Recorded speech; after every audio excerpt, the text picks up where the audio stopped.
It is a story wrapped in myth and legend. How did a tribe of wandering nomads engineer the America's greatest empire in just 200 years? They had to devise engineering systems which were extraordinary for their age. Their civilization rivaled Rome in its sophistication. The Aztecs had the best technology that could be produced in the conditions of which they lived. Aqueducts, palaces, pyramids, and temples stood as a tribute to their gods and a testament to the power of humankind. The Aztecs' crowning achievement was a gleaming capital city that astonished European explorers called the Venice of the New World. The city spread out, glittering against its canals and its lake, bedecked with fine trees and beautiful mansions. Their thirst for power and blood set them on a course for destruction. When it finally came, their annihilation would be swifter and more complete than the world had ever known.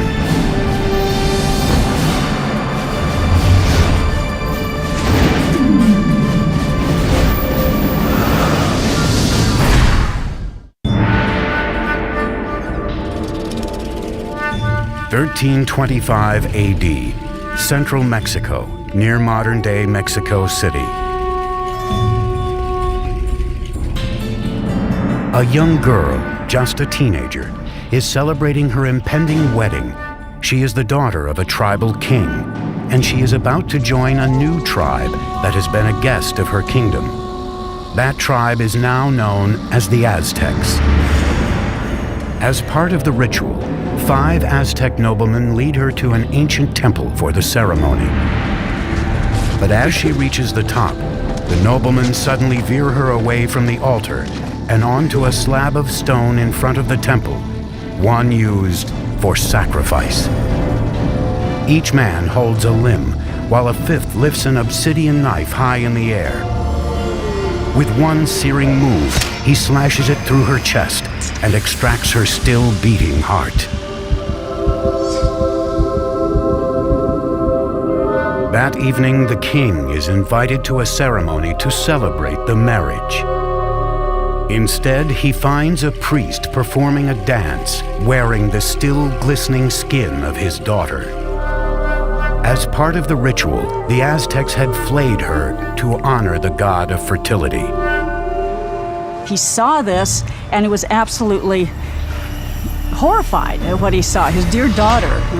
And so he and his forces immediately chased the Aztecs into the lake and onto this island where they sought refuge.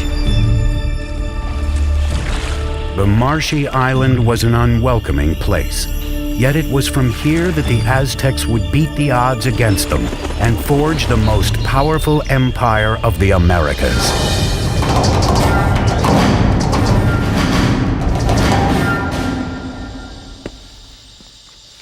Hi, I'm Peter Weller. When I think of the Aztecs, I think of an elegant people with beautiful skin and flamboyant headdresses of many colors, and I think of floating cities and a terrific song by Neil Young about Moctezuma and Cortez. But I also think of knives, of obsidian glass ripping into chest cavities and hands, pulling out bleeding hearts and holding them high. Most of the Aztec sacrifices were performed in a temple atop a stone pyramid like this one. The Aztecs felt that without these offerings, the sun would literally cease to rise and the universe would die. Now, Aztec history is a fusion of fact and myth. But what we do know is that this murder, as horrific as it was, not only marked the beginning of the Aztec Empire, it also marked the location from where it would rise. The island the Aztecs were banished to after their disastrous sacrifice of the princess was in Lake Texcoco, the largest of 5 interconnected lakes covering a valley about 40 by 70 miles. Today, this once vast and open valley is teeming with what is modern-day Mexico City, one of the largest cities in the world. But 700 years ago, the island was so swampy No one had laid claim to it. Now, as they gazed on the lake, the Aztec leader Tenoch announced to his followers that he had seen an eagle perched on a cactus in the middle of the lake, a sign from the gods that they had found their new home. They would name their city Tenochtitlan. Life is tough for the Aztecs in the early days of Tenochtitlan, but they have a vision of a powerful city modeled on an ancient and legendary city just 25 miles away. They called this city Teotihuacan, or City of the Gods. We know very little about Teotihuacan because all we have is the archaeological remains. We don't have any writing, we don't have any documentation that really fleshes out what went on at this big city. It was in ruins even in Aztec times, but they believed it to be the stomping grounds of the gods and the literal birthplace of the sun itself. The place the Aztecs most revered in Teotihuacan was a pyramid that rose above the tree line. It was called the Pyramid of the Sun. The massive sun pyramid contains 1 million cubic yards of earth and stone, with a base roughly the same as the Great Pyramid of Giza in Egypt. The Aztecs believed Teotihuacan was laid out in the image of the cosmos, created by their gods. Now it was this image they would attempt to replicate in the construction of their new city, Tenochtitlan. Taking on the challenge would be an Aztec leader named Acamapichtli. In 1376, he embarked on an ambitious plan to engineer an advanced city at Tenochtitlan. But there was a problem. The swampy islands that they took over needed a lot of work. When they started to build anything that would begin to subside, There was simply no foundation on which to build. The Aztec solution would revolutionize the architecture of the Americas. They began by anchoring their buildings deep in the ground using a system of pilings made from wood. Workers cut stakes into 30-foot lengths, 3 to 4 inches wide. These were driven into the soft ground to make a foundation. The pilings were often surrounded with volcanic stone to add strength. Masons and bricklayers could then build walls on top of this base with confidence. They have found wooden pylons to hold the foundations of the pyramids. The fact that it didn't sink or the fact that it didn't just topple, I think that's a major feat of engineering. Tenochtitlan was an island city, but the lakes surrounding it were very shallow, sometimes only 7 feet deep. The whole thing looked like a giant metroplex floating on a pond. Originally, the only way to get from this floating city to the mainland was by boat. But the Aztecs eventually devised a series of causeways, sometimes 45 feet wide, that would connect their floating city to the mainland provinces. The causeway was supported by strong wooden pilings, the same pilings that supported their temples and other buildings.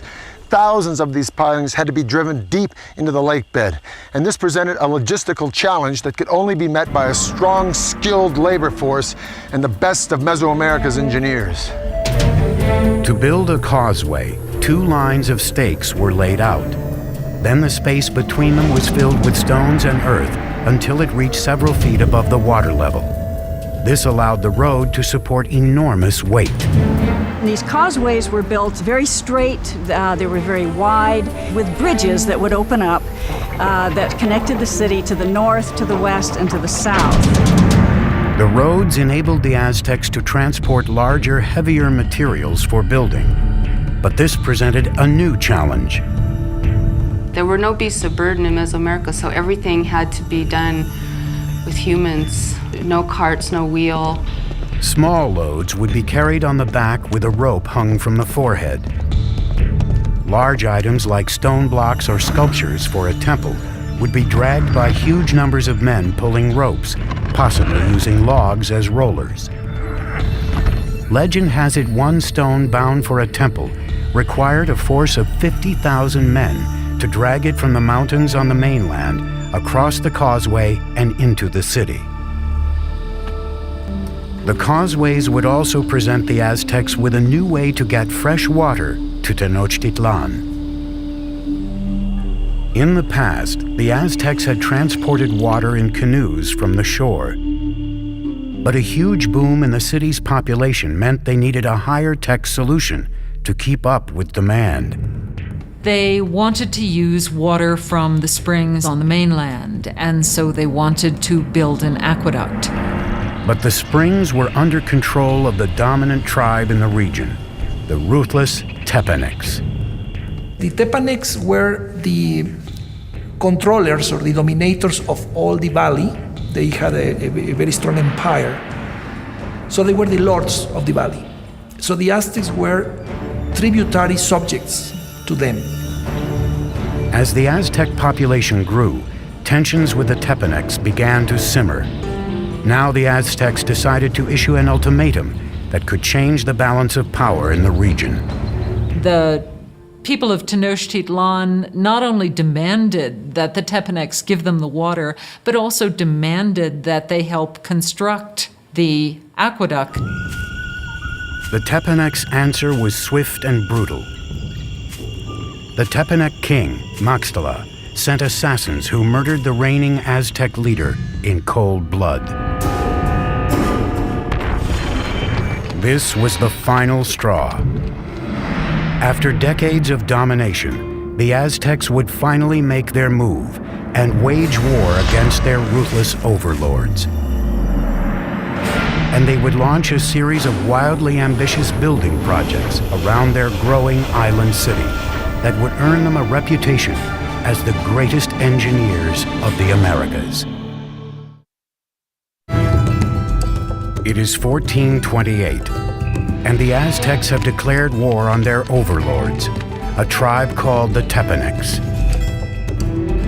But to defeat the Tepanecs, they would need a little help from their neighbors. The Aztecs approached the nearby city-state of Texcoco. There, a decisive leader was on the rise. His name was Nezahualcoyotl, and his domineering leadership would be instrumental in forging the Aztec Empire. With Nezahualcoyotl at their side, the Aztec underdogs would go for the jugular. They launched an all-out attack on the Tepanec capital. After a siege of more than 100 days, they broke through Tepanec defenses and slaughtered their oppressors. After capturing the Tepanec king, Maxtla, King Nezahualcoyotl personally cut out his heart and sprinkled his blood into the waters of Lake Texcoco. Suddenly, the tables had turned. That is the exact moment of the beginning of the empire, and the Aztecs became the leaders of the Valley of Mexico. After conquering the Valley of Mexico, the Aztecs could now turn their attention to bringing clean water to their growing city. Remarkably, the Aztecs would independently design and build something that only a few world empires would master: the aqueduct. The aqueduct actually had two channels, each about 5 feet high and 3 feet wide. One would be cleaned and maintained, while the other was being used so the water flow was never interrupted. The twin-tube aqueduct ran for 3 miles from the mainland to the center of the island city. In town, water streamed into public fountains and reservoirs, and was distributed to the public in large clay jars or by canoe. In comparison to the Europeans, the Aztec were a very clean people. We know that the Aztec emperor bathed twice a day. So in terms of hygiene, the Aztec people was much more advanced than the Europeans. While the Aztec nobles were bathing in luxury, at this time in Europe, plague caused by unsanitary conditions was killing millions. King Nezahualcoyotl's own bath was one of the most unique in the Americas. It was fed by a sophisticated aqueduct system that also brought running water to his palace grounds. Behind me is the hill of Tetzcoatzinco. And on this hill, Nezahualcoyotl built a fantastic pleasure palace. And around this palace, a virtual botanical garden filled with all of the exotic flowers of Mesoamerica. Nezahualcóyotl brought water from the Sierra Nevada mountains all the way down to here, into this hill, to his palace, just to water his plants. To install an aqueduct there, Nezahualcóyotl had to fill a huge gorge between Tetzcocinco and the next hill. As the water arrived at the first hill, it gathered in small pools built to control the speed of the flow before it reached the aqueduct. After crossing the aqueduct, the water ran in a circuit around Tetzcocinco Hill, spilling off over the sides in rock-cut waterfalls to water the gardens. It ended up in a nearly perfectly round rock-cut pool called the King's Bath. And from here, he could look upon his domain at Texcoco, and he could look down at the botanical gardens that he was watering with his fantastic aqueducts. It is indeed a bath fit for a king. By the mid-15th century, with their empire on the rise, it was time for the Aztecs to choose a sovereign leader. He was called Moctezuma, and he would be the first of two emperors with this now famous name. Moctezuma's first order of business was to extend the empire's borders. The Aztecs captured city-states southward to the valley of Oaxaca, westward to the Pacific, and east toward the Gulf of Mexico. By 1449, the empire contained as many as 15 million people. In the short span of 100 years, the Aztecs accomplished the impossible. They had toppled the Mesoamerican world order. But while the Aztecs dominated militarily, their island city was vulnerable to a different kind of enemy. Like New Orleans, Tenochtitlan was constantly doing battle with water. And one of Moctezuma's first projects was to protect his city from the deluge of water surrounding it. This is what is left of Lake Xochimilco, in the southern part of Mexico City, in Aztec times, the city of Tenochtitlan. This lake, like the other four lakes that surrounded the city, were spring-fed. Thus, there were no rivers or streams into which it could drain. And if it rained hard enough, the water would rise up and sweep over the land and into the city itself. And this is exactly what happened in the mid-1400s when a flood of catastrophic proportions swept into Tenochtitlan. The city and the empire it commanded were almost completely destroyed, and the Aztec civilization had to once again rely upon the genius of its engineers, and one engineer in particular. Moctezuma enlisted the help of his old ally Nezahualcóyotl to protect the city he was rebuilding from the lake. Nezahualcóyotl would design a solution that would make him the greatest engineer on the continent. His plan was to create a safe zone around the city with a huge dike that would protect Tenochtitlan and its inhabitants. It was designed to be larger than any earthwork anywhere in the Americas at the time, running for 10 miles just east of the city from the southern edge of the lake across to the north.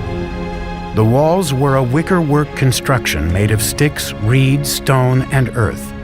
Since the lake was shallow, the dike was only about 12 feet in height, but some 27 feet wide.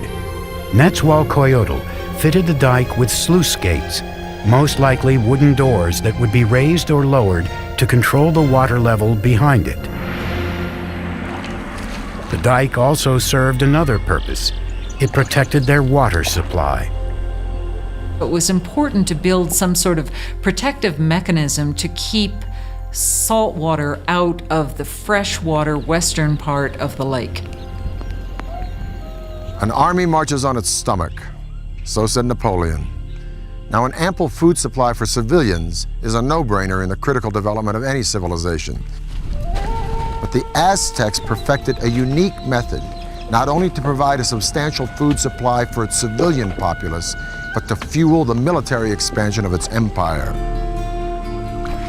This revolutionary engineering was called Chinampas, a system that allowed them to literally create new land to farm and to live on. If you're going to have a city of any size, you have to provide room for them. And so what they did was build up these chinampas in the lake bed. Basically, Chinampa is an artificial island built in the lake. They look like narrow football fields, about 300 feet long by about 30 feet wide. A chinampa was built by weaving a web of sticks floating in the water and piling reeds on top of them. Mud was then scraped from the lake bottom and piled atop the reeds to form the chinampa. It took 4 to 6 men 8 days to build the average chinampa. They were connected to the city by massive navigational canals that would take thousands of men months to build. A chinampa like this one could produce up to 7 crops a year, whereas a farm on the mainland could yield 1, maybe 2, maybe 3 at the most. As a crop was ready to harvest on a chinampa, seedlings from another would be sprouting out of mud that would be spread on a boat adjacent to the chinampa. Then when the seedlings were ready, they'd be transported to the chinampa, and this cycle would be repeated over and over and over again on hundreds and then thousands of chinampas. Now, it was this technology that transformed Tenochtitlan from just another tribal town in the 14th century to a dominant and thriving city-state. With their city's infrastructure in place and vast lands under their control, the Aztecs would push the boundaries of their empire further than ever before. They'd create a far-flung network of roads, Aztec superhighways. But as the empire grew, so too did their practice of human sacrifice. Soon, rivers of blood would be flowing through the streets of Tenochtitlan. Today, Tenochtitlan, the capital of the Aztec Empire, is gone, buried under modern-day Mexico City. But 700 years ago, it was a shining capital on the rise, built by advanced engineers and led by larger-than-life emperors. By the late 15th century, the Aztec population had exploded. Their next great emperor would launch a series of conquests that would rival anything in world history. His name was Ahuitzotl, and he would prove to be an even greater warrior than his grandfather, Moctezuma. By 1502, Ahuitzotl had conquered territory from Mexico's Pacific coast and pushed the empire as far south as Guatemala.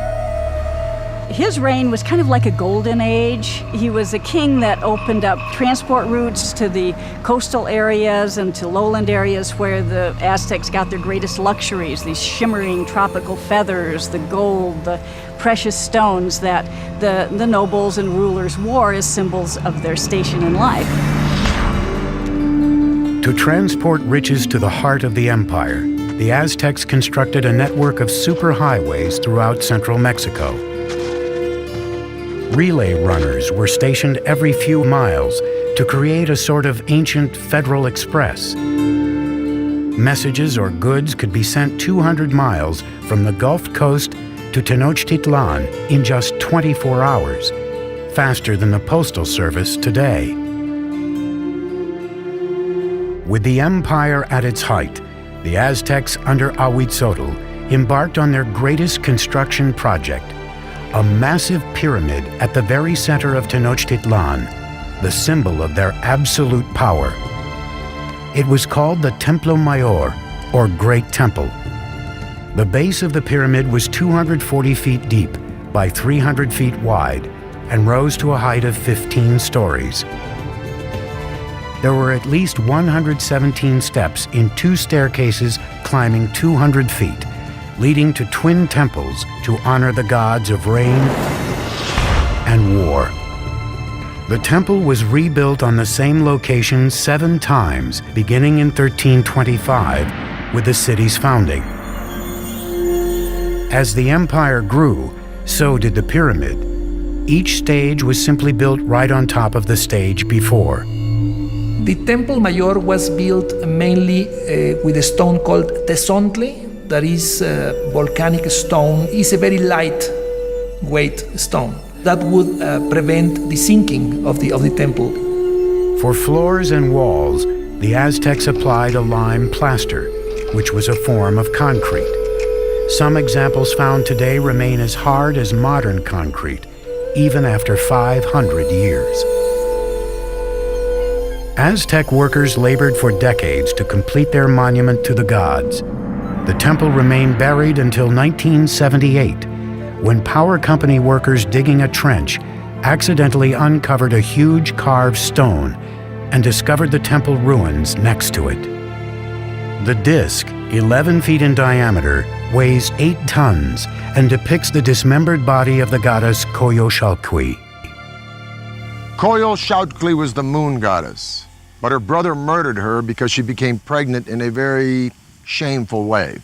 Now, the Aztecs weren't prudes by any means. Matter of fact, nobles had many wives and concubines, but amongst the commoners, particularly women, adultery was a no-no and severely punished, often by death. So according to legend, the moon goddess's brother cut her head off, and after he decapitated her, he shoved her body down a hill. The Aztecs reenacted this killing literally and frequently in festivals throughout their calendar year. They would decapitate their victims at the top of a pyramid like this and then push the carcasses down the steps to the great stone at the bottom. For the Romans, their most precious treasure was gold. For the Egyptians, it was the afterlife. For the Aztecs, it was human blood. They felt a sense of reciprocity with the gods. So they needed to give a thanksgiving to the gods, giving the most precious thing they had, that was human blood. The Aztecs called it precious water, and they believed that if the gods didn't receive it in massive quantities, the world would end in apocalypse. It was common practice to adorn the walls of the insides of the temples with fresh human blood. And the smell must have been appalling.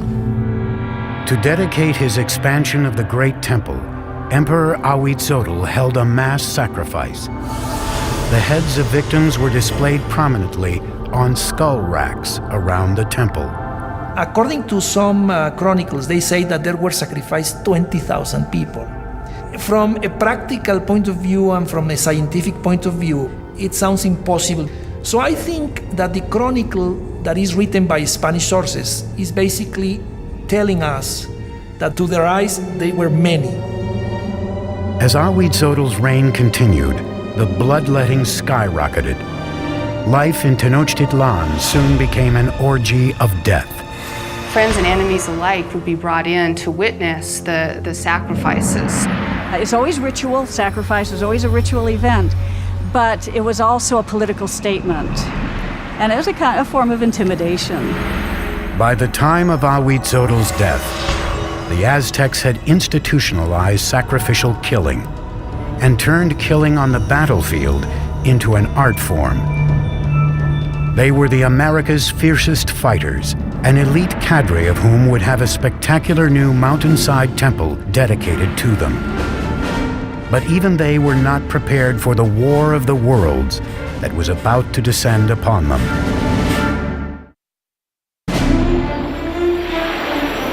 In 1502, Ahuitzotl, Emperor of the Aztecs, is dead. Moctezuma II, a 34-year-old former priest, comes to power. A world away, in Spain, an 18-year-old notary named Hernan Cortez is preparing to cross the Atlantic to join in his country's conquest of the New World. This is the zenith of the Aztec Empire. It now covers at least 80,000 square miles, reaching out from Tenochtitlan to both coasts and as far south as Guatemala. Some 25 million people are subject to Aztec rule. 38 provinces containing innumerable city-states are paying them heavy tribute, making the emperor and nobles fabulously rich.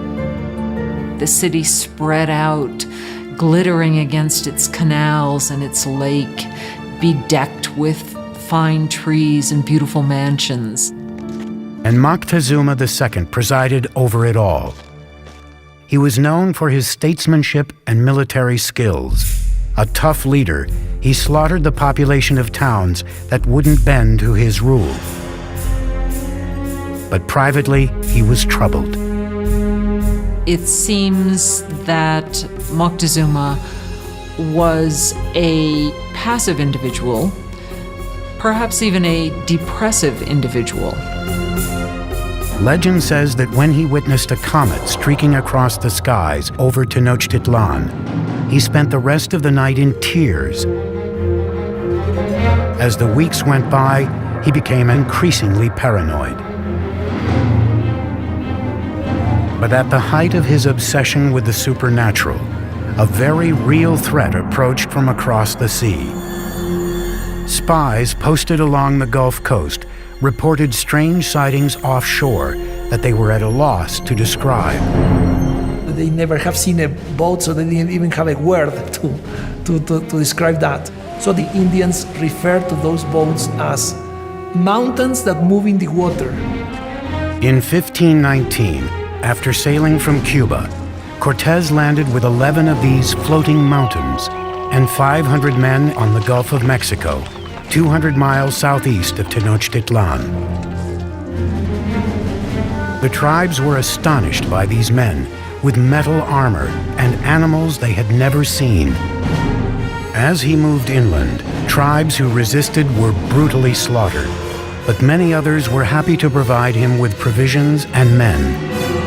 One of the ways in which one local lord down on the Gulf Coast curried favor was to give Cortez and his company a group of women who were to not only provide for them in housekeepers sort of manner, but were also clearly meant to be courtesans as well and provide sexual services to them. But among the concubines, one in particular caught the eye of Cortez himself. She was the daughter of a chieftain who had been sold into slavery and was called La Malinche. They developed an intimate relationship, and in time she bore a son to him. And he would have been one of the first people of mixed blood in the New World. But she was much more than a mistress. She became an interpreter for Cortez, and her role expanded to advisor and intermediary between him and the Aztecs. Not only was she his translator, but she could also tell him about things that were being said that he was not intended to hear or understand. Moctezuma's network of relay runners kept him apprised of the Spaniards' movements. It was clear they were headed for his city. As he advanced toward Tenochtitlan through the summer of 1519, Cortez amassed an army of thousands. Moctezuma's army of warriors numbered in the hundreds of thousands. They wore animal costumes on the battlefield to intimidate their opponents. Part of it was spectacle. You had just incredible costumes that the different warriors would wear. The most important warriors were knights, dressed as jaguars and eagles. The Aztec knights were initiated into their orders at sacred ceremonies at special temples like this one. This is the cave temple at Malinalco, one of 6 temples on this remote mountainside, a few hours south of Mexico City. It was finished by Moctezuma II around 1502, shortly after his coronation. Now, over in Europe, Michelangelo was pounding out the David for the Republic of Florence. But while Michelangelo was carving the David, the Aztecs were here carving this temple right out of the side of this mountain. And it is the only temple in the entire Western Hemisphere built in this manner. At the bottom of the stairs of Cuauhtli are the sculptures of 2 jaguars. On each side of the door, there are the remnants of 2 warriors. Now, the door itself represents the open mouth of a giant serpent. You can literally see its tongue coming out of the room. The Aztecs believed that this was the entrance to the womb of the earth. Now, the privileged warriors would come here, go into the room with sculptures of eagles, have their noses pierced, and offer blood and sacrifice to Huitzilopochtli, the god of war. But this would be by no means the last time these Aztec warriors would spill their blood. The first meeting between Cortez and Moctezuma would be peaceful, but the conquistador knew a huge and bloody clash between the old world and the new would soon take place. And the annihilation that ensued would become one of the most frightening events in the history of the Americas.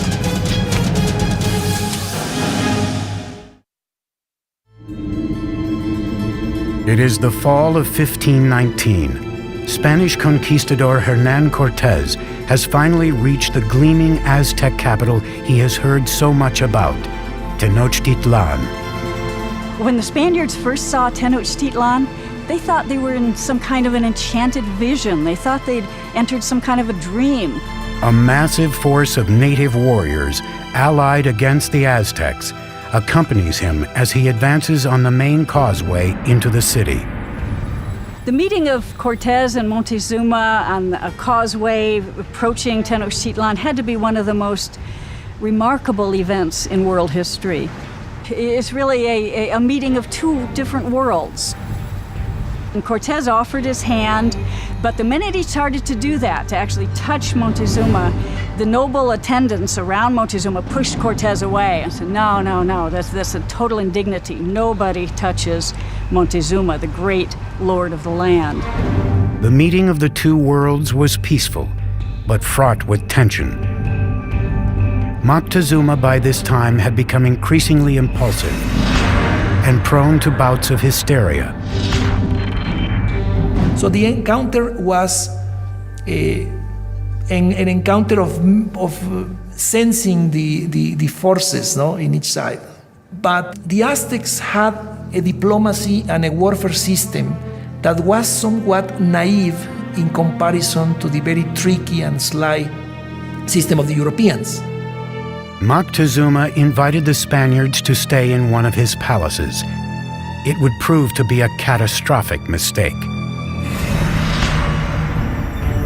As the Spaniards entered the city, they were so awed they thought they were dreaming. At the heart of the city stood the emperor's colossal palace. The palace of Moctezuma II was a massive complex spread across 6 acres near the Great Temple. One of the Spaniards noted that every day at Moctezuma's palace, 600 nobles gathered, and they would hear the word of their emperor. Moctezuma received the Spaniards in a large reception chamber just beyond the main entrance, designed to make the emperor appear omnipotent. But Moctezuma's palace would be the last ever built by the Aztecs. Not a week into their visit, the Spaniards went for the jugular, kidnapping Moctezuma. It was an audacious move, but it paid off. The empire appeared to be theirs. Even though Moctezuma was still the official leader of the city, he was really, for some time, nothing more than a mouthpiece for Cortés. For 6 months, tensions within the walls of Tenochtitlan slowly simmered. Then, in the spring of 1520, it all came to a head. One morning, Spanish soldiers interrupted a sacred sacrifice and slaughtered those taking part. The move sparked an uprising. For the Aztecs, the Spaniards had committed an unspeakable sacrilege. The city became engulfed in chaos as the Aztecs marched on Moctezuma's palace. Moctezuma gets up on the top of the palace and tries to talk to the people and calm them down, and by now they're just not having any of it. Moctezuma had become nothing more than the Spaniards' puppet, a betrayal so great in the eyes of his people, they pummeled him with rocks and arrows. Shortly after, Moctezuma's lifeless body was tossed from the palace walls. Whether he died at Spanish hands or from injuries inflicted by his own people may never be known.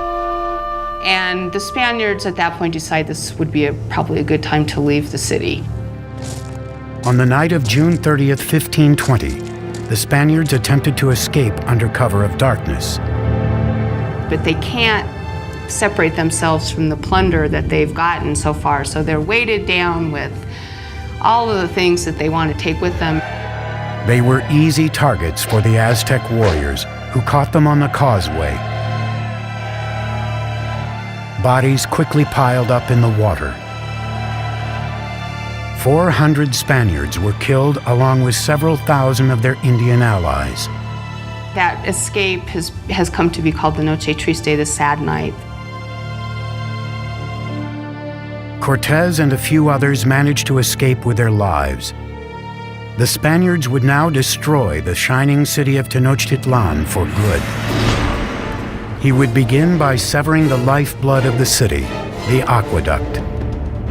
As hundreds of thousands of people within the city's walls were without water, Cortez created a blockade around Tenochtitlan to cut off all outside supplies of food. So the idea of this blockade was to try to make surrender the city by hunger. And the Aztecs had a tremendous resistance, so they couldn't be defeated easily. And what they decide to do is to mount an attack both by land and by sea. For centuries, the lake around Tenochtitlan was a barrier against invaders. But Cortez would find a way around that. He had thousands of his Indian allies carry ships in pieces up thousands of feet over the mountains to be assembled and launched into the lake. May 1521. Cortez unleashes his massive army in a final decisive attack on Tenochtitlan. 600 Spaniards, including 100 cavalrymen and upwards of 50,000 of their Indian allies, clash with the Aztec defenders of the city on its grand causeways. Brutal fighting continued for months. Day by day, Cortez razed the city block by block. He and his Indian allies were merciless in their systematic slaughter of the population. It was an extremely hard-fought battle, especially in the city precincts. The Aztecs made a last stand at the great temple in Tlatelolco. Warriors lined the steep steps to rain down arrows and rocks on their enemy. But it was hopeless. On August 13th, the final Aztec leader, Cuauhtemoc, was captured and surrendered to Cortez. And that was just the beginning. 20 million would die of disease brought by the Spaniards. By the end of the 16th century, we estimate that the native population had been reduced by about 90%. Modern-day Mexico City has been built atop the rubble of the once majestic city of Tenochtitlan. The Spaniards leveled it during the construction of their own colonial capital, even using stones from the Great Temple to build their cathedral still standing next to the temple ruins. The Aztec Empire had vanished, and with it, a legacy of astonishing engineering achievements. It has become clear from their sophisticated systems of urban planning, agriculture, and waterworks that the Aztecs stood among the most advanced of the world's great empires. The cave temple here at Malinalco is one of the few truly impressive Aztec achievements that the Spanish did not destroy. And stunning sights such as this beg the tantalizing question, if the Spanish had not come, what would Deep within the jungle, We're talking about a civilization discovered in the middle of a rainforest. cryptic remains of a lost civilization, one that spanned a continent for more than 1,000 years. They definitely had attributes of the supernatural. They were the ancient Maya. Their rulers filled vast cities with sky-high pyramids, ornate palaces, and lavish plazas. They were masters of their environment. They were very resourceful in figuring out how to harness the energy, creating amazingly sophisticated works of art and engineering, and sustaining a civilization for 1,500 years. Then, after generations of prosperity and innovation, the ancient civilization collapsed, turning bustling cities into ghost towns to be reclaimed by Mother Nature. Centuries later, answers to the mystery surrounding these majestic people and the godlike kings who ruled them tell a story of conquest, ingenuity, and disaster.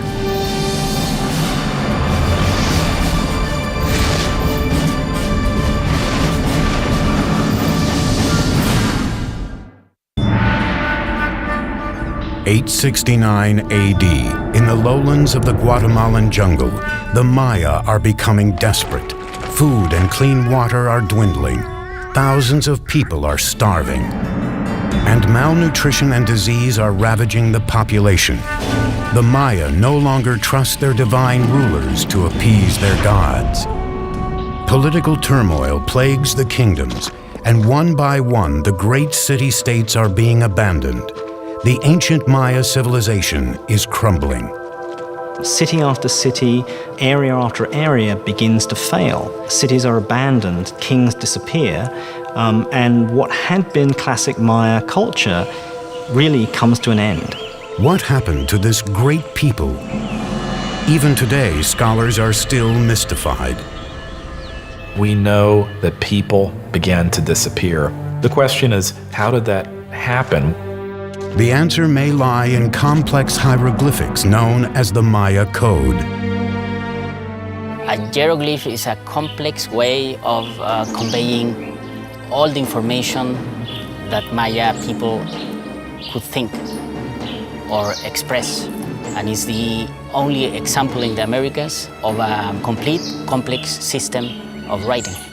Today, these cryptic symbols reveal a history of brutal warfare, larger-than-life rulers, and the rise and fall of an enigmatic people. Hi, I'm Peter Weller, and I'm standing on top of this beautiful temple deep in the rainforest of southern Mexico near the border of Guatemala, and this is the heart of the civilization of the ancient Maya. For years, archaeologists believed that the ancient Maya were peacefully separated into 40 or so independent city-states, each with their own dynasty of kings. For what we could tell, there seemed to be trade, communication, but there didn't seem to be any particular imperial aggression motivated by a thirst for land or power outside of a king's own territory.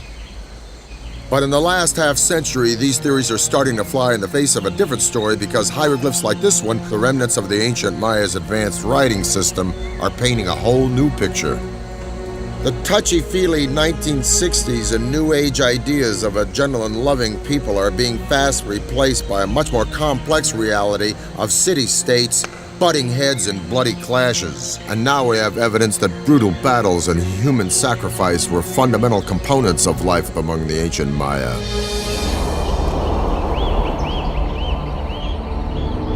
But the evolution of the Maya civilization into this complex network of city-states didn't happen overnight. The Maya came into existence probably a couple of thousand years before Christ. By 500 BC, population was on the rise, and small communities were turning into the first major Maya sites located throughout Central America. Fully organized kingdoms were ruling the region by 250 AD, with mighty rulers at the helm. They had powerful rulers, they were in competition with each other, and sometimes this competition led to war. For the Maya, it was war led by kings in the name of the gods. Maya kings were people like us, but for the Maya, they definitely had attributes of the supernatural. The price of devotion had brutal and sometimes deadly consequences. People owed a blood debt to the gods. It wasn't that they didn't regard human life or human blood highly. Quite the contrary. Human blood and human life was the most precious, the most sacred thing that could be offered to the gods in order to repay the blood debt that was incurred at creation. Bloodletting and human sacrifice dominated the king's strategic thinking. They picked allies and attacked neighbors, all with an eye on appeasing their deities and staying autonomous. Unlike Rome, in the case of the Maya, we're not dealing with one empire. Instead, we're dealing with a series of rival kingdoms. By the 3rd century AD, Maya civilization was flourishing. No one city ever succeeded in dominating all the others, but one seat of power was on the rise. Its name was Tikal. Tikal is one of the few cities that goes strong in the pre-classic period before the time of Christ, and then it just continues pretty much unabated all the way until the end of the classic period. This is a city that never really lost it. But in the 6th century, a rival power named Calakmul threatened Tikal's success. The Maya had these two great dynastic capitals, Calakmul and Tikal. Those two cities essentially locked horns. It's really Calakmul that seems to engage in this action in which they engineer alliances all the way around Tikal, essentially boxing in their enemy. It would be up to an ambitious and visionary leader to build a center of military power, one that would take on Calakmul. His name was Yakin Khan Kawil. He would construct one of the most iconic structures of the Maya, a pyramid that would stand the test of time, the Temple of the Giant Jaguar. The most valuable monument was one that took a lot of effort. So a big temple pyramid is an indication of your power, your strength, your prestige. It's a way of drawing people into your city because it shows what an awesome, powerful ruler you are. Building in semi-tropical environments with rudimentary materials was a unique challenge, especially when the goal was to build vertically using Stone Age technology. Most of the technology that we associate with big stone constructions were unknown to the Maya. They did not have beasts of burden. They didn't have metal tools. What the Maya did have was a virtually unlimited supply of malleable limestone and a great deal of manpower. Your labor was one of the things that you were required to give to the king on an annual basis. Blocks of limestone were quarried and then pushed, pulled, or carried by sheer force to the construction site. They use something that we call the tump line, and this is a rope that would pass around the forehead, and in that they could carry, literally at times, hundreds of pounds of debris. Level by level, the pyramid was built skyward. Wooden scaffolding supported the laborers and the structure as it expanded. Skilled masons shaped the limestone with stone tools and wooden mallets. Though the interior was filled with unrefined rubble, the exterior was deceivingly manicured, covered in a strong mortar known as Maya stucco, and painted red. Even though they knew of the wheel, even though they knew of metal, they elected not to make practical use of either of these things. And I think in part it was because in their worldview something was much more valuable if a lot of human labor went into it. At nearly 150 feet, the Temple of the Giant Jaguar emerged, facing west toward the setting sun. The ancient skyscraper would command the attention of all who set foot in Tikal's Grand Plaza as a symbol of power and redemption. But Yakin Khan Kawil's engineering marvel was just the beginning. In 736, Kawil had defeated his ultimate rival, Calakmul. Then, in 743 and 744, he attacked and eviscerated two critical Calakmul allies that surrounded Tikal, El Peru to the west and Naranjo to the east. Finally, the suffocating noose that had once strangled Tikal was broken.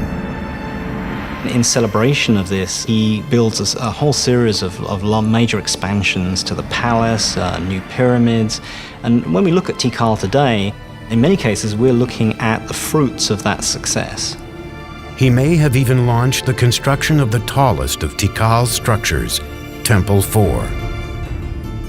Made of 250,000 cubic yards of stone, the massive pyramid stretched more than 210 feet, or 22 stories high, nearly as tall as the towers of the Brooklyn Bridge. It jutted far above the dense rainforest canopy, with a 180-degree view of the city. In the distance, other Maya cities were also ambitiously building toward the sky. But at this moment, with King Yakin Khan Kawil at the helm, Tikal was the unchallenged powerhouse of the Maya civilization. But Tikal was not alone. Out of sight, about 250 miles to the west, another dynasty is forging the construction of a great acropolis. There, in the 7th century, a king with a vision would emerge. He would turn one of the wettest cities in the world into a mecca of New World architecture.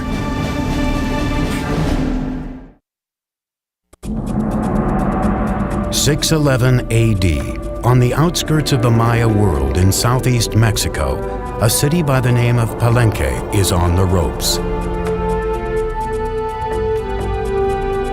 It launches a last-ditch defense against regional powerhouse Calakmul.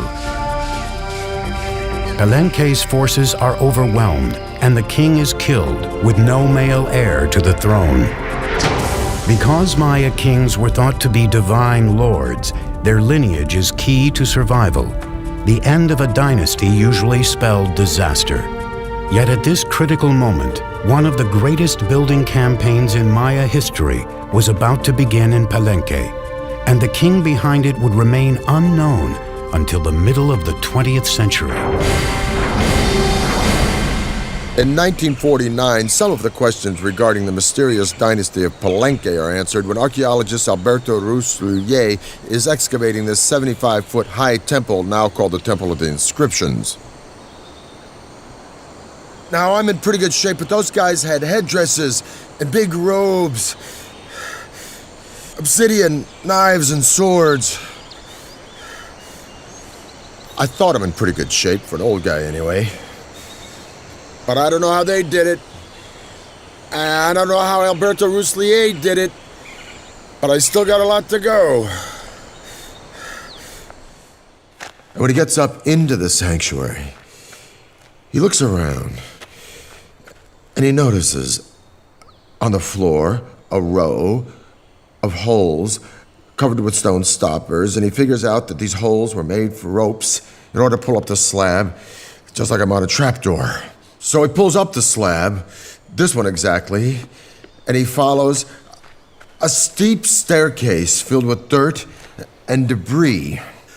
He's never seen a Maya pyramid like this before, so his men start digging and digging and digging into the unknown.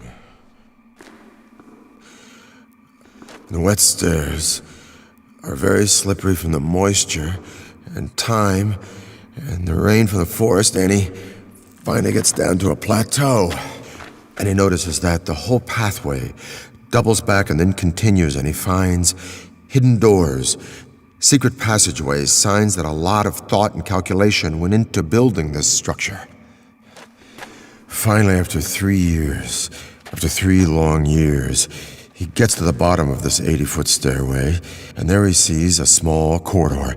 And in the corridor is a stone box, and in the box are 6 skeletons, the remains of souls who were sacrificed to protect the person for whom this temple was built. But he still doesn't know who that person was. And then he finally sees a huge door, a massive triangular stone. So his men and he open it, and then they go in. And behind this huge triangular door is a vaulted crypt about 30 feet long and 23 feet high. And inside the crypt is this massive sarcophagus carved from one piece of limestone. And on top of this sarcophagus is this magnificent lid with these expertly carved images of a king.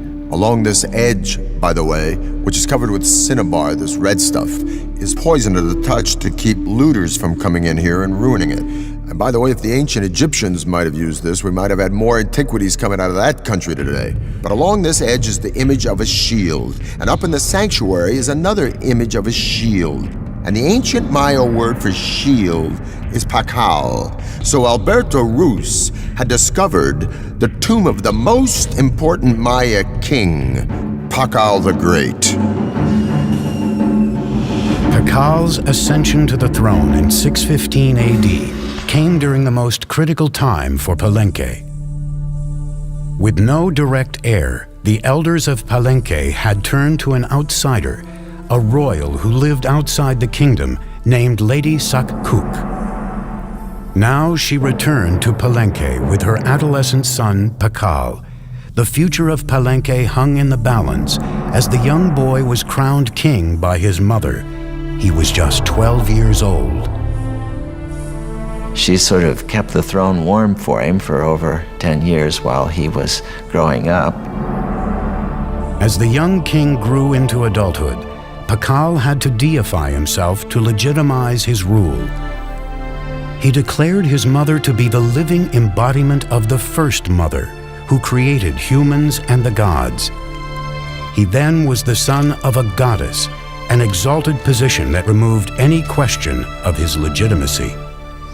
He was almost certainly a charismatic fellow. He had to have been. He had no power base. He had to do it almost on pure charisma and determination.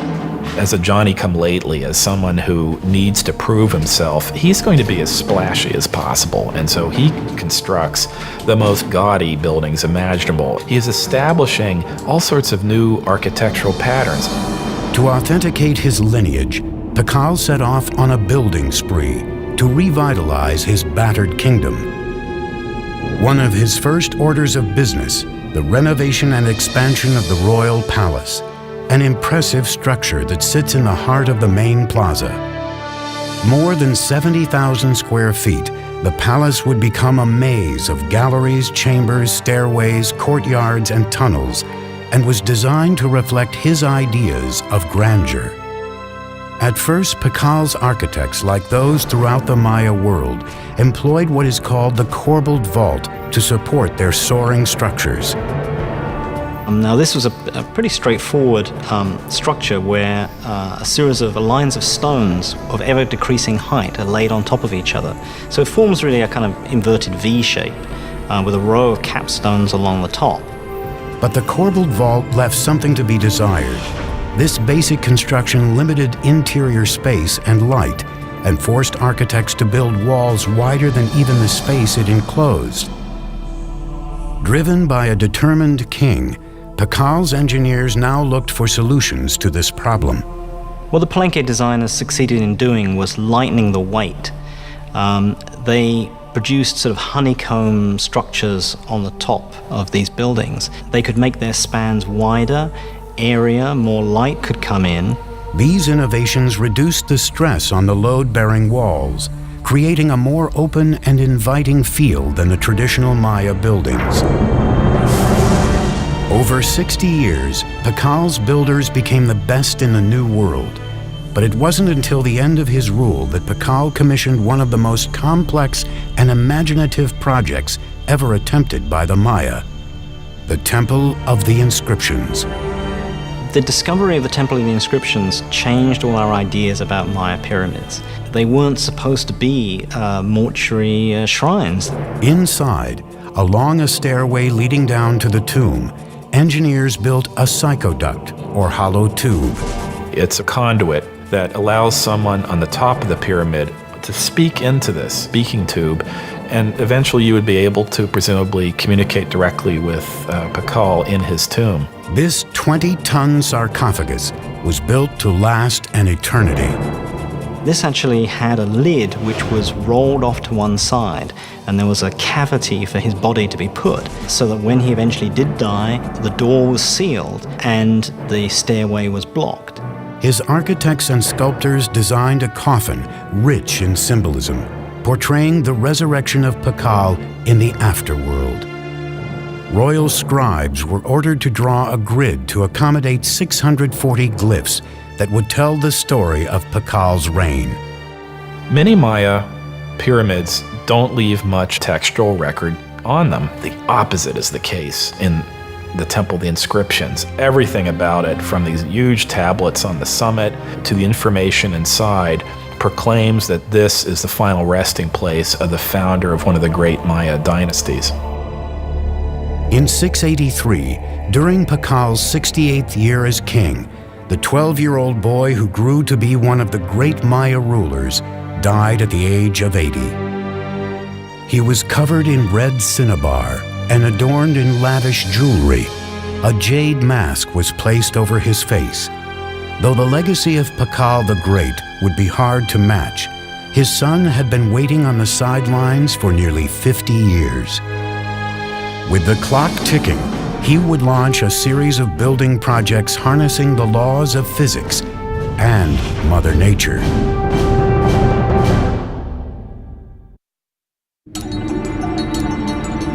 In 684 AD, the mighty King Pakal has engineered Palenque to be one of the finest Maya capitals ever known. After 68 years on the throne, his body is buried in a tomb that rivals those built for the Egyptian pharaohs. Now it is up to his son to build upon his father's legacy and cement his own reign. His name was Khan Balam. Pakal was the founder of a dynasty, but his son was a great consolidator. He was someone that was going to make sure that that dynasty would continue. The 48-year-old king immediately threw himself into an ambitious three-pyramid complex that would stand as his own monument for the ages. He designed and constructed the Cross Group, one of the most intricate and beautiful groups of ceremonial temples ever constructed in the Maya world. These are his memorial, and they tower above the palace. They look down on the works of his father. And in some ways, I think they represent a statement of individuality, that he himself is going to leave his imprint on the city, just as his father did. He ordered his engineers to build three intricate structures: the Temple of the Cross, the Temple of the Foliated Cross, and the Temple of the Sun. Khan Balam's engineers would take a giant leap forward, using sophisticated geometric calculations unsurpassed anywhere in the world, based on the Maya's creation of a complete number system. One of the many ways in which the Maya were ahead of their time was in their creation of what we would refer to as zero. With a simple combination of a shell which represented zero or completion, and then a dot, number one, and then a 5. By just placing them in different positions, they were able to multiply, and reach incredible numbers. The Greeks and Romans were tremendous engineers, theologians, historians, and so forth, but were very limited by their mathematical system because they didn't have a zero. So here you have the irony that they were able to produce great public works, philosophy, and whatnot, but were really pretty lousy mathematicians compared to the Maya. Khan Balam's engineers' advanced mathematical observations may have included the discovery of proportions like the square roots of rectangles and something called the golden mean, a naturally occurring proportion that can be seen in animals, nature, and even the human body as 1 to 1.618. Measure a person from his head to his belly button, and then from his belly button to his feet. You get a proportion very close to 1 to 1.618, the golden mean. Some scholars believe this proportion has been appearing in structures for thousands of years at places like the pyramids of Giza in Egypt and the Parthenon in Greece. Da Vinci's Vitruvian Man is a study of this proportion, and some even say he painted the Mona Lisa using this ratio in her features. With nothing more than some sticks and a cord, Khan Balam's engineers may have been able to measure the square roots of rectangles. In the Temple of the Cross, these shapes would be used to mark the two main piers of the facade, the width of the medial doorway and the interior walls. The golden ratio can be seen in the rear chambers and the base of the structure, with the side wall as 1 and the back wall as 1.618. By using repeated squares and natural proportions in the Temple of the Cross, a beautifully calculated floor plan took shape, full of geometry, mythological history, and a king's own legacy. But not all engineering in Palenque was done with an eye on the afterlife. Palenque's engineers also had to focus on more practical needs. One of the names of Palenque is La Camha, which means place of great waters. We have 4 rivers running through Palenque year-round. We have dozens of springs. We have water everywhere. These riches came with challenges. Palenque was surrounded by steep hills, natural springs and creeks that carved their way through the base of the site, leaving only bits and pieces of flat, water-free land for building. Unlike most Maya cities, the problem facing Palenque wasn't how to store water for the dry season. It was how to deal with an overabundance of water. As you can see, everything is green here. It rains every day. So to meet this challenge, the city planners devised a unique way of diverting the pre-existing streams by building subterranean aqueducts that would channel the water underground, thus saving more land on top for cultivation. These tunnels were lined with limestone and they were covered with our old friend from Egypt and Greece, the Corbelled Vault. Series of protruding stones, one on top of the other, formed sort of an arch overhead. Now these ceilings were so sturdy they could support the massive weight of Palenque's giant plazas overhead. So the people were walking along with the water rushing underneath them, being diverted away from the city, just like it is where I live today in New York City. What's even more impressive is that there are signs that Maya engineers may have figured out a way to create water pressure. They built water tunnels that ran through the rugged terrain into the city, often directed uphill. As they got closer to the main structures, the pipes got incrementally smaller. Like Roman fountains, the water pressure gained momentum as it coursed through increasingly narrower tunnels, eventually allowing for running water throughout Palenque's buildings. We have beautiful systems of sweat baths and swimming pools and aqueduct. In its day, it would have rivaled any of the Roman aqueduct systems. We don't see this use of water pressure anywhere else, and it doesn't appear again until the Spanish bring the technologies with them. Together, Khan Balam and his father Pakal ruled Palenque for nearly 100 years, pushing Maya engineering to a level never seen before. The future seemed bright for this city on the rise. But its years of glory are about to come to a sudden end. Something is happening in the Maya world that will cause the classic city-states to implode. By the 8th century, Palenque, Tikal, and the other kingdoms of the Maya world were expanding across the continent.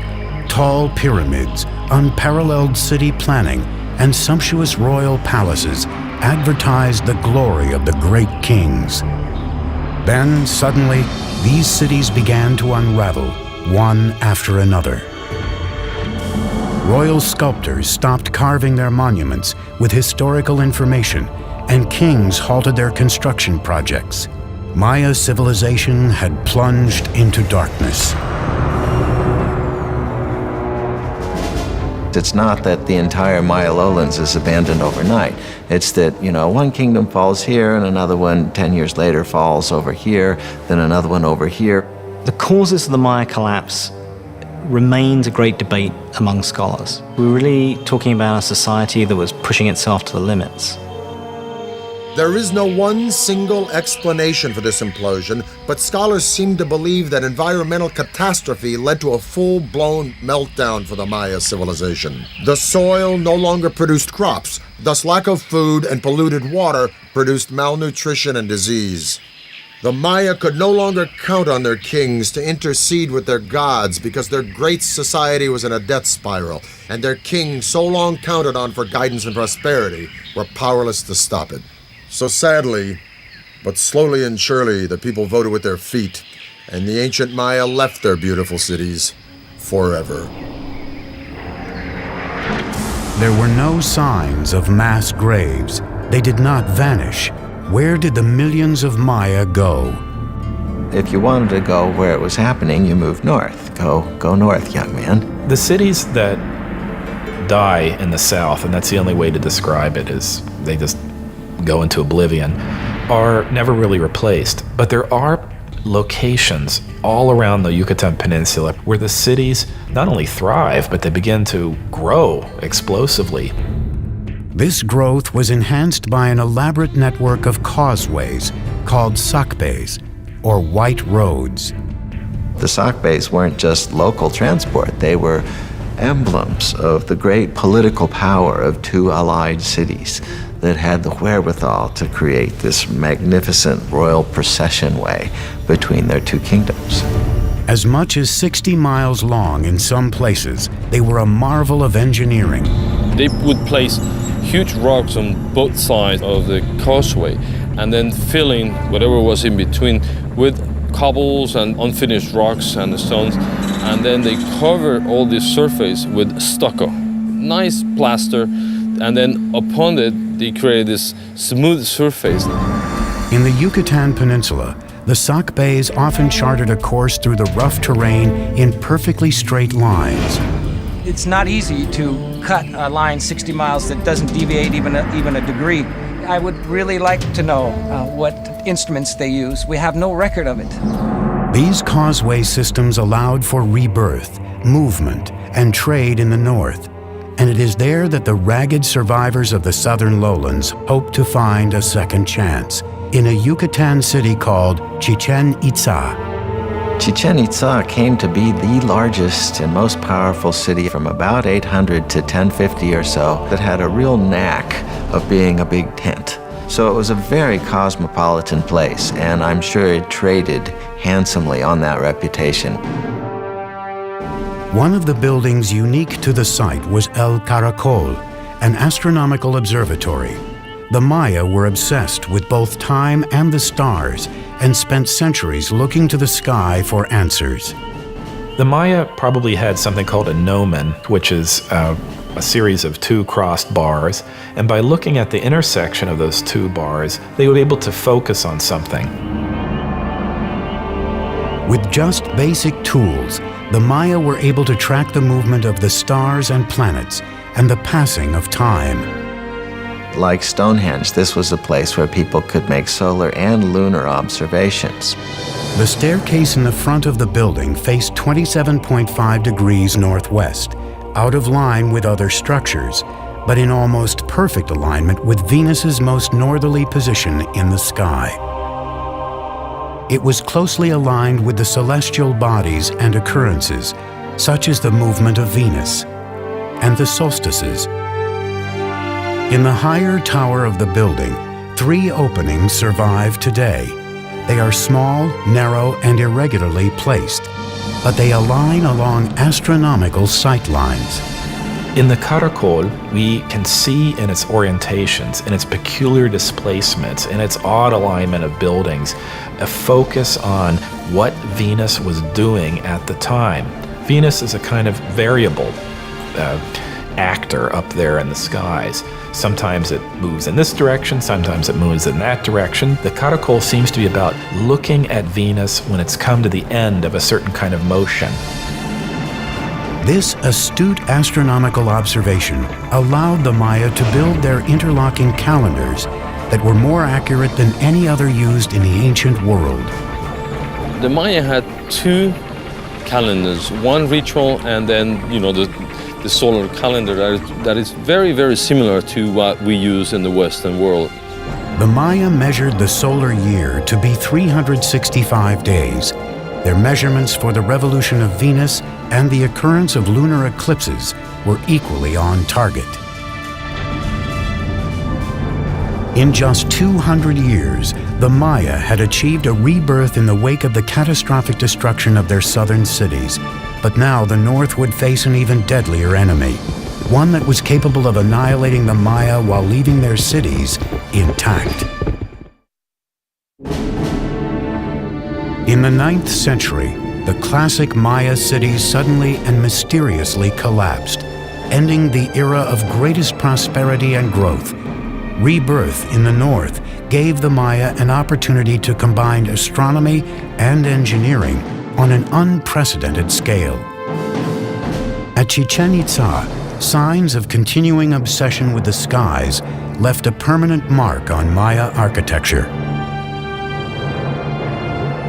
The cornerstone of Chichen Itza was the 98-foot El Castillo, or the castle, built in the 9th or 10th century. The 365 steps equal the number of days in the Maya civil calendar. 52 panels on each side represented the Maya's 52-year cycle. 9 terraced levels equaled the 18-month Maya solar calendar. And the temple's axis was perfectly aligned so that specific shadows were cast twice a year. For any Maya standing and looking at the northwestern sector of the Castillo, they would see a balustrade and then a combination of shadows and the sun hitting that part just before sunset. And then several triangles form. And then at the very bottom of this balustrade, you have a nice carved serpent head, a snake coming down from heaven. And that is indicating the arrival of the rainy season. The Maya saw this phenomenon as a manifestation of the deity Kukulkan, the feathered serpent. The Mayas were able to actually record, the equinox. That day in the year where night and day, last the same.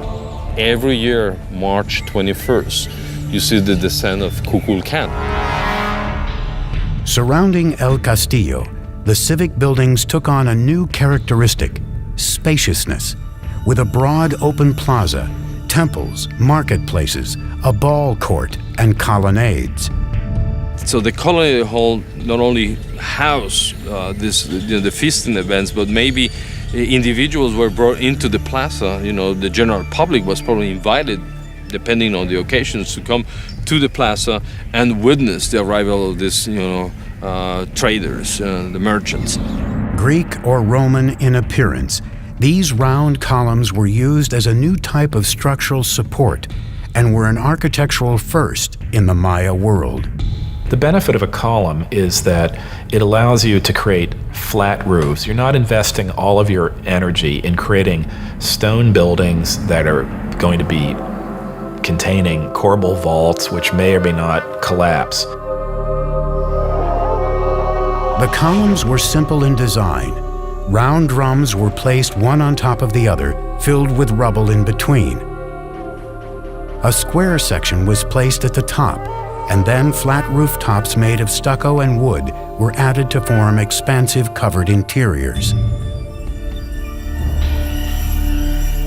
It involves people more openly in the life of the building and of what's happening within it than would have been possible with Maya pyramids of the full classic period.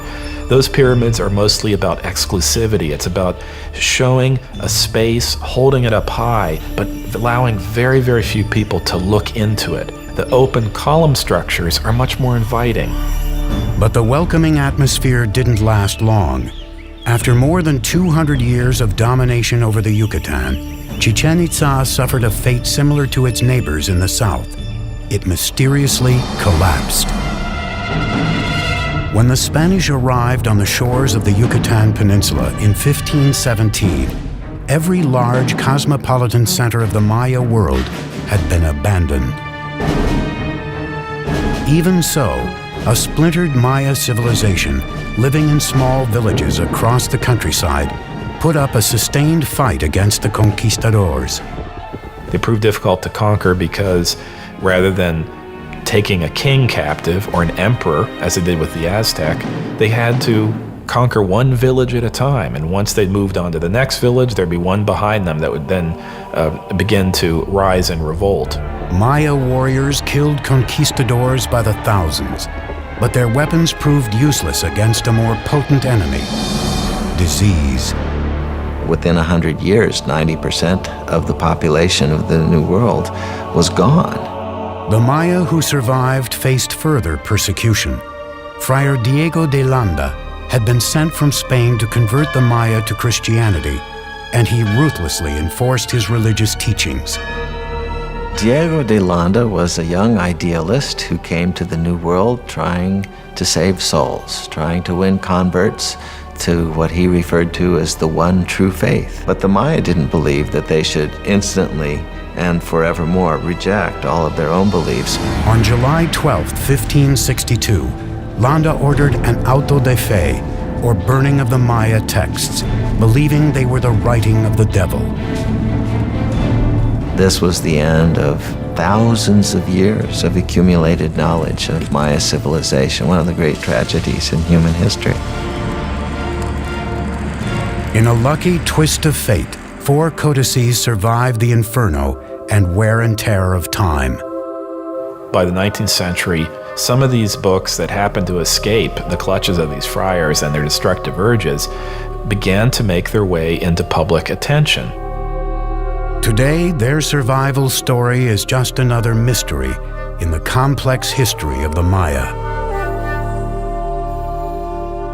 The fact that they were able to sustain an urban civilization in the rainforest for 1,500